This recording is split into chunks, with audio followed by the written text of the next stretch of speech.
It's probably a pretty important source of revenue for Reuters too, huh? Yeah, Since right now it they're provides direct. about, we're pretty open about this. It provides about half of Reuters News's revenue. We sold off the financial side of it. And now we just have a set contract. I believe London Stock Exchange owns that now, who aren't a bad client to have. But Nice. yeah, got a long-term reliable contract with them, which in journalism is more guaranteed than just about anything gets in terms of finances. With these with these desks which report on commodities, you have one person sitting in every major city in the world, or No, I mean, let's see. In Brazil, a lot of the finance and company corporate reporters sit in Sao Paulo. In Rio, like it's a lot of oil and mining.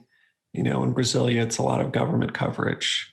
Whether it be more on the economic side or more on the environment and commodities side or more on the like pure politics side, not business related, not commodities related politics. I've got a coworker who covers that. So, I mean, it depends on the issue and the city. Like obviously in some places it's much easier to concentrate people. Like in the problem with Brazil is, the cultural capital is in Rio, the economic capital is in Sao Paulo, and the political capital is in Brasilia. Yeah.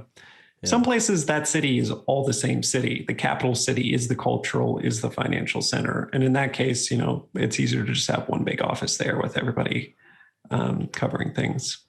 But then you have also across the world, people sitting in major cities reporting on commodities, one desk dedicated to this. And I think the whole feed is comprised of all this information coming together at the same time.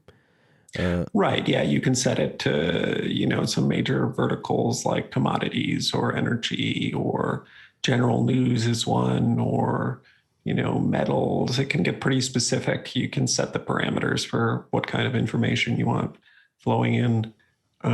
So yeah, I mean, it depends, but, for example, on commodities, you'll have people reporting on agriculture commodity prices in Chicago and New York. You'll have, people reporting on mining in probably like Toronto and South Africa and countries where mining is very big. Australia, certainly, so it kind of depends. But Reuters is, a huge organization. Like we're the largest news organization in the world in terms of number of journalists.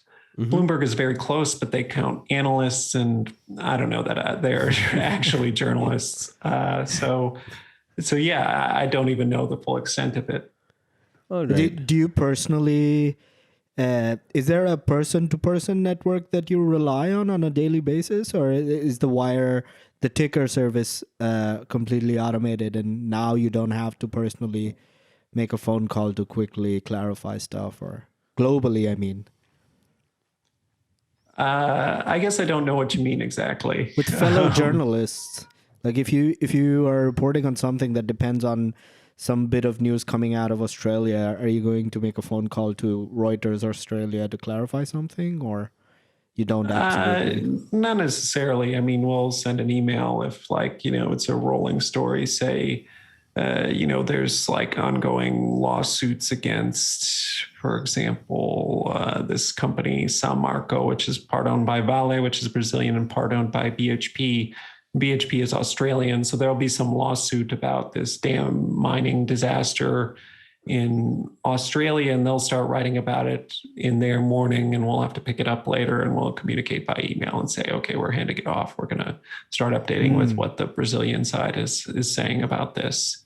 For example. So yeah, but I mean, if it appears on the Reuters wire, it's pretty much ironclad true. I mean, we do have corrections and stuff like that, but usually I don't, if it's Reuters, we do have other information services that flow into this program. And if it's from them, like we would have to verify it. But if it's from Reuters, we rely on our colleagues to always do the best job.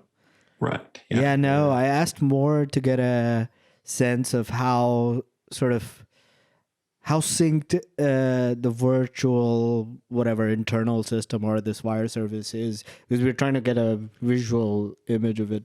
I just asked because I wanted to know how much person to person contact is still required, how much of it is like a bot or something on those lines. Oh, okay. Yeah, I mean, there is some things that's automated. A lot of the economic data and stuff like that is automated. Like they'll be monitoring web pages, and if the central bank posts X thing, it knows how to automatically read it and automatically craft this sentence and put it out there.